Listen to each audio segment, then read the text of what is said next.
everyone. First and foremost, congratulations to all 5 inductees tonight. To their wives, also, because we know that ain't easy. And to all their family members that are here tonight, too. All the children, dad's gone, being gone. I know I've gone through that. And certainly all of the guys that are inducted tonight. And there were several other names that were mentioned tonight also that could be standing up here. And we hope to get them up here. As being one of the committee members, that's something that, we can look into. So, with that said, we'll get on with Don. It's an honor to be up here tonight to introduce our next inductee, Don. For me, I've known Don pretty much 30 years now or better. Lived in Norwalk with him. Always there for me. Always there for me. Don was a teacher, okay? He taught everyone in this room something. He was our rules instructor, our mechanics interpreter from 94 to 97.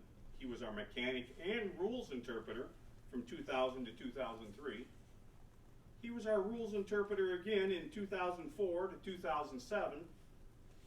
And everybody in this room benefited from something he had to say, be it at a scrimmage, or, in a clinic, or at a BAOA meeting. Don was a teacher. Don was always in the front of the class teaching.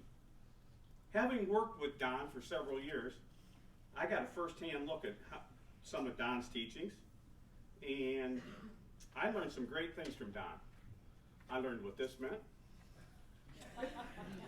I learned what this meant. I also learned that you'd never referee a high school basketball game wearing band shoes. And I also learned where most of the frickers were in Northern Ohio.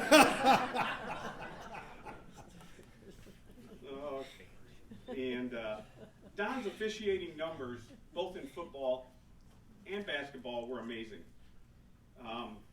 He worked over 45 postseason games from 85 to 2014 in football. On the basketball side, Don worked countless sectional and district games, and Don worked 8 regional assignments. Don's teaching did not stop in the classroom, though. Don was also a clinician for the North Coast Football Clinic for 10 years. And how many officials did he affect there? Another perfect example of Don being outside the classroom. 1997, Don started the Bay Area 3-man clinic for basketball. This was a big step forward for the BAOA. It was for younger officials that were looking to move forward in their officiating career. Don did this for 14 years. He started with 8 teams and 14 officials. By his 4th year, he had 32 teams and 38 officials. Don also worked as an NCAA clinician in 94 and 95 for Division II and Division III basketball. I could sit up here all night long and read off Don's numbers and his accomplishments, but I have one number I want everybody to stop and think about. 89. Think about the number 89.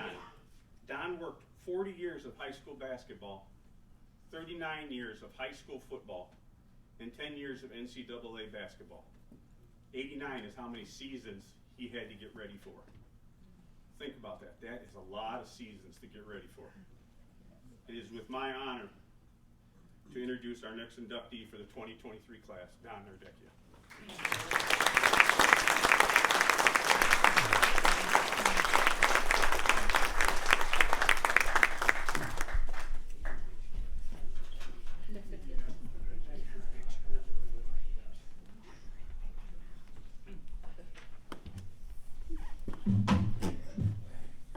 First of all, my thanks to Jeff. Connie and Jeff are great friends to my wife Susie and I gotta tell you, Connie got an introduction to referees when Jeff brought her to a girls' game that I was officiating at Columbia Station. And the third official that night was Jim Borgia. Can you imagine the conversation during the JV game in our little section of the stands there? She got through it. The torture it was, but she has a great sense of humor. She fit in really well, and just a delight. And those of you that don't know Jeff, besides basketball officiating, he's one of the best baseball minds in this part of the state. He's coached, he was a pitching coach at Norwalk High School, at Margaretta High School. He was a head coach at his alma mater, Western Reserve, for a few years. Coached numerous great baseball athletes as a coach of Legion baseball teams in this area. Baseball guy through and through. Also, I'd like to acknowledge the friends and relatives that are here today. Hands up, everybody that came as part of my entourage. Thanks for your support. My wife, Susie, the MVP of the house, without a doubt. And she brought Corey, our son, when he was still in a little travel cradle thing that I remember walking into Willard for the girls' tournaments. Susie had Corey in that little thing, put him right over in the corner on the front row. And all he could see was the lights, but he was there. And one other, off script, here we go. Back at Willard when Corey was about 5 or 6, the boys' tournament, I think, doubleheader, and I do the first game, and Corey comes back walking into the locker room, and Russ Pitts, everybody knows Russ Pitts, one of the finest, most fun guys to know, basketball official, Hall of Fame, volleyball official, and Russ is as black as you can be. He is so dark-skinned black, those white eyes, he's so much fun. And Corey came in and said, "Corey, I'd like you to meet Mr. Pitts." And right away, Corey's hand goes up, he shakes Russ's hand, and then Corey goes, and Russ goes, "Corey, don't worry, I'm not gonna rub off on you." 15 years later, I see Russ at a game, and he goes, "How's my buddy Corey doing?" That's just the brotherhood of officiating, and now the sisterhood of officiating. You know about each other's families. I would like to acknowledge, too, this is on script, Kathy Root is here. Kathy, please stand up.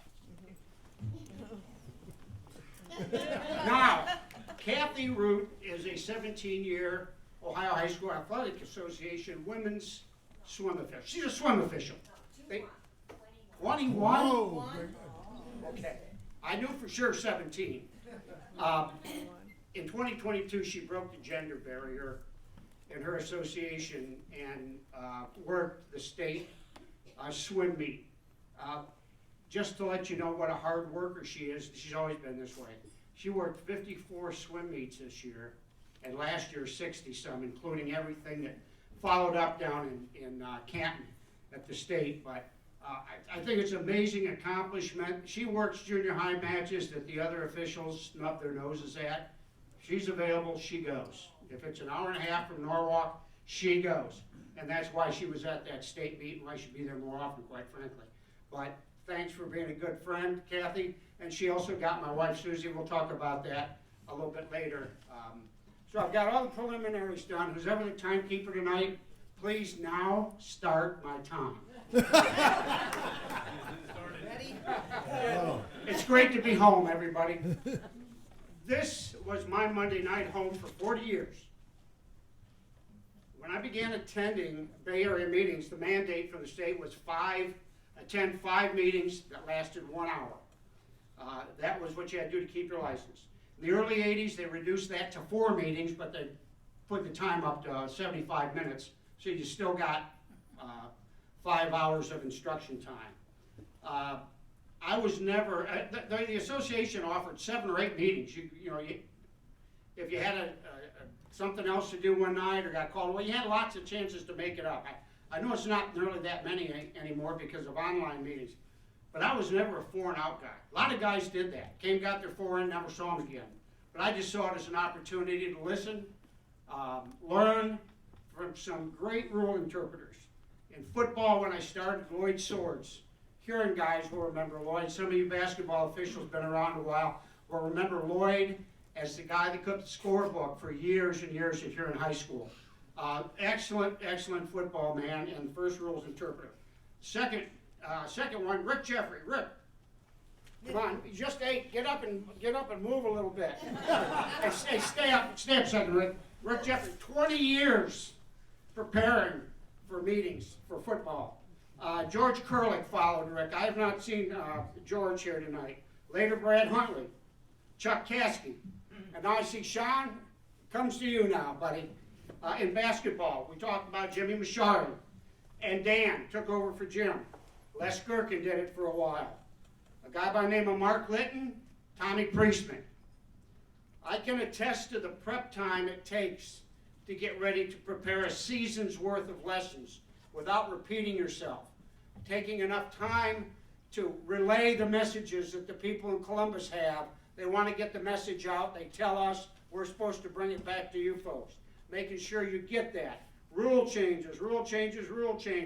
Tricky situations. Questions people have.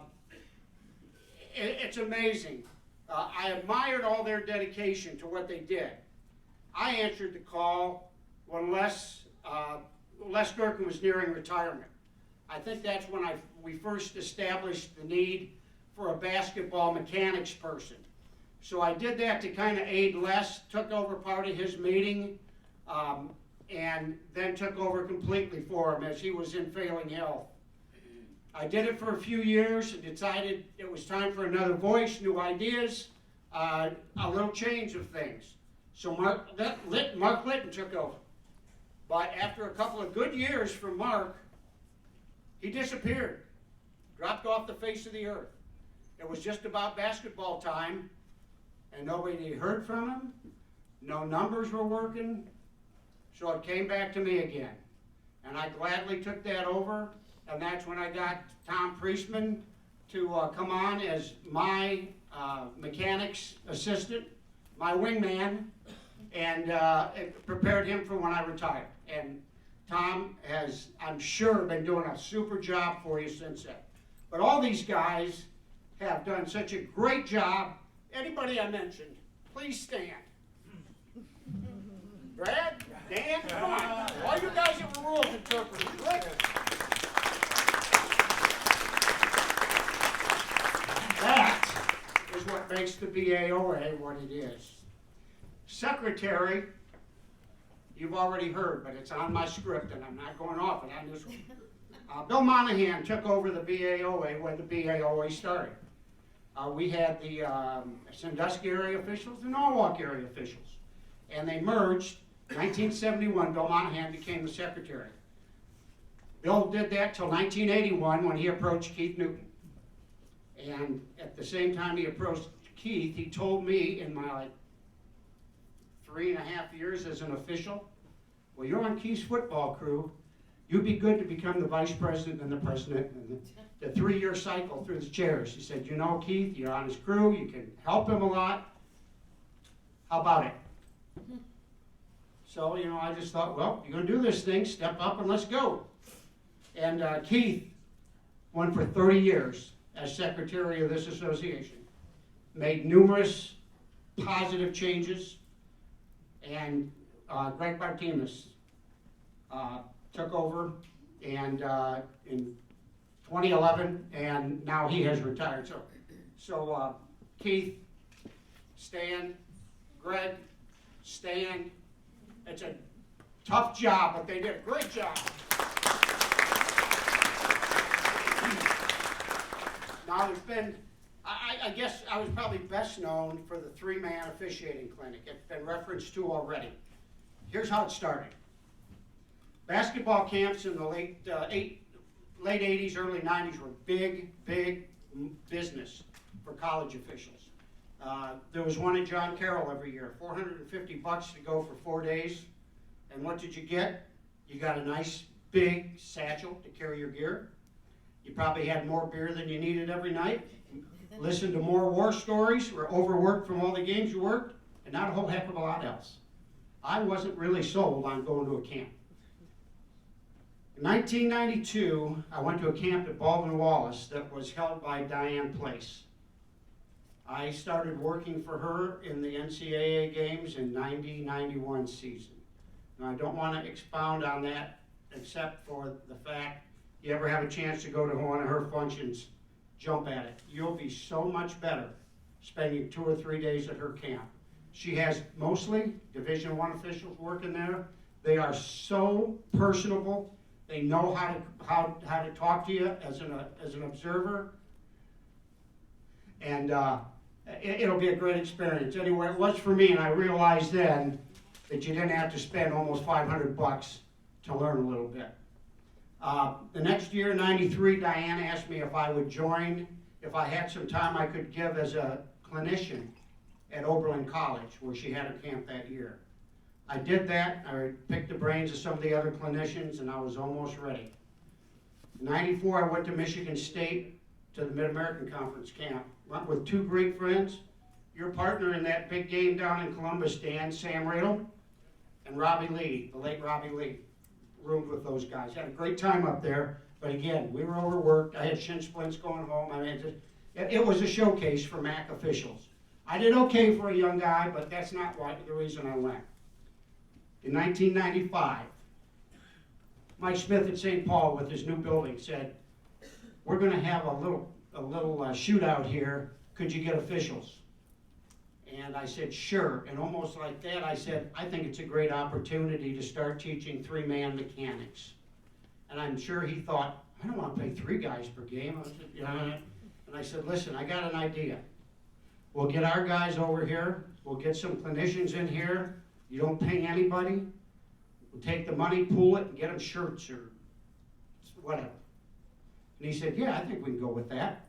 And his assistant had it in at Sawmill Creek to get nice shirts at a good price. So we were on. There's a picture up here. In that first 3-man clinic, Rick Hall, Jim Borgia, Dave Winery, Denny Foltz, myself, and about 8 other guys. Dave Danhoff, who you mentioned, at that time just worked in the Mid-American Conference. He was good to come in and help us. Tim Campbell, a friend of mine from working the Division III games and a great teacher. He came to work as a clinician, and he ran on the court some. And Gary Parker, a guy I had worked with earlier in a high school career from south of Tiffin. And by this time, he had left high school ball and was working all across the eastern half of the country in Division I women's leagues. It was a great success. We did that for 2-3 years, 4 years maybe, and once Norwalk got into their big gym, everything changed. Then we went from having 6 teams, 8 teams on 2 courts, to having upwards of 30-some teams, Friday night session, all day Saturday, working at Norwalk High, 2 courts, working at the Norwalk Middle School, working at St. Paul's. It was a great opportunity.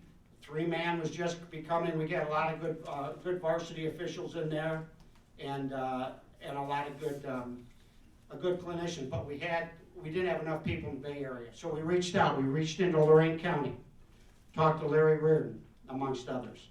And he brought clinicians, he brought young officials.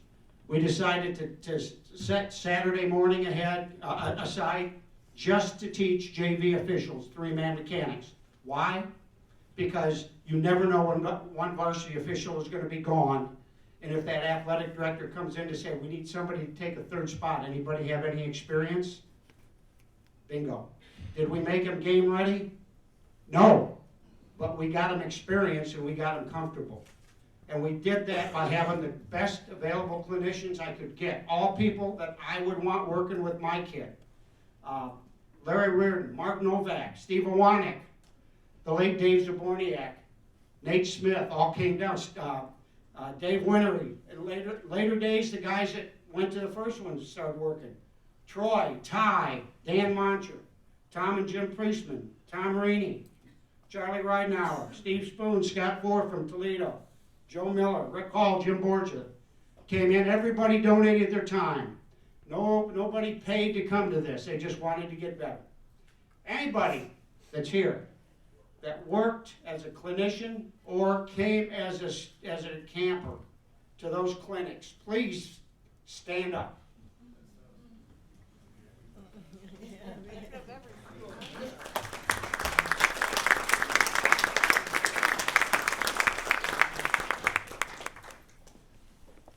If that hadn't worked out with your support, I wouldn't be up here tonight.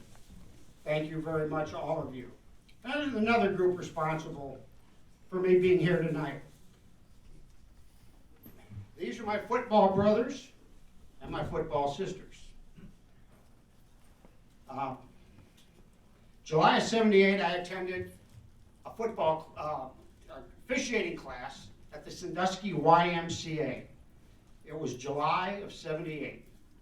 Walked into two guys I didn't know, but it became very evident that these guys were really into what they were doing. Charlie Floor, who is still around but not in the best of health any longer, and Rick Jeffrey, who you met the 30-year interpreter. Well, he was my class instructor. We enjoyed what we did. We got started that year. We had a class of about 12 people. I brought over 2 other guys from Norwalk. And I was off. In '79, the state started authorizing back judges, the fifth man. Football crews going from 4 to 5 people. And how was that handled? Well, I suppose the biggest leagues hired a 5th guy, but the others did not. But I got a call on the opening day of the season. Said, hey, you want to be a back judge tonight? I said, it's only my 2nd year. I'm not legal yet. They said, well, if the athletic director of the home team okays it, and the head coach of the visiting team okays it, you're on. You'll be a back judge. That if one of them says no, you have be able to stand on the sideline and watch a game. So, yep, you bet I was going to be there. And that was Bellevue at Port Clinton. And that year I did 4 games for Lloyd Sword's crew under that situation. The next year I got a call from Al Welfley. Al Welfley and Rick had just put a crew together about 4 years prior to that. And I had an audition. I didn't work a full season, I worked 6 games. But by the next year, I was full-time with them. Rick and Keith and I spent 32 Football Friday falls together.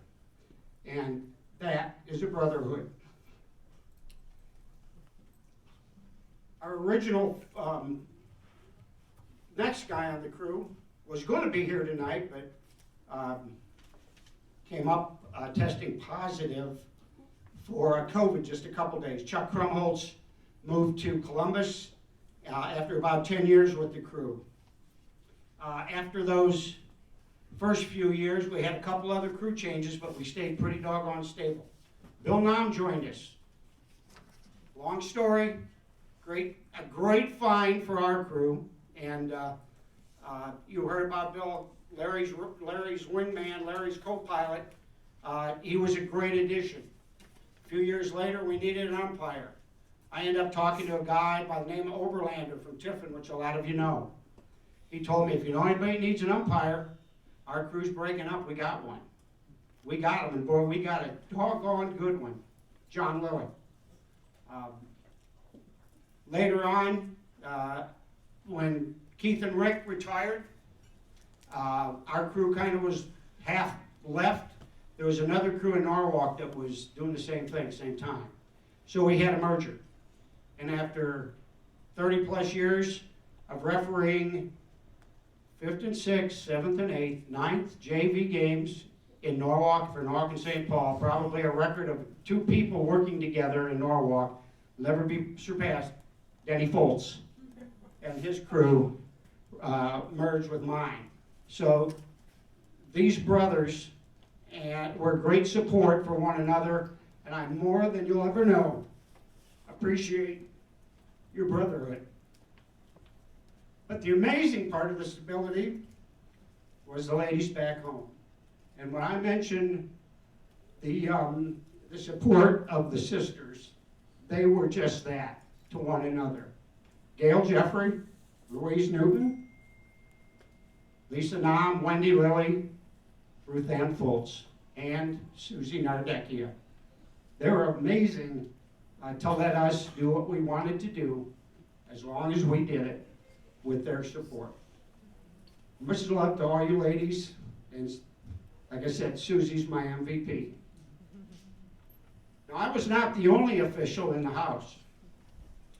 After watching me for his entire life, my son Corey, who was a 4-year high school swimmer at Norwalk High, went off to University of Findlay.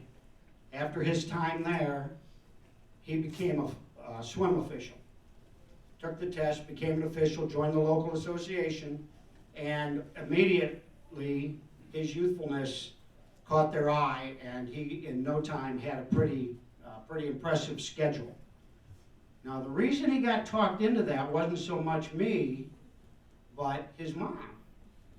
Susie loved swim meets, the competitiveness, everything about it. And she was really, really wondering what she was going to do after Corey graduated.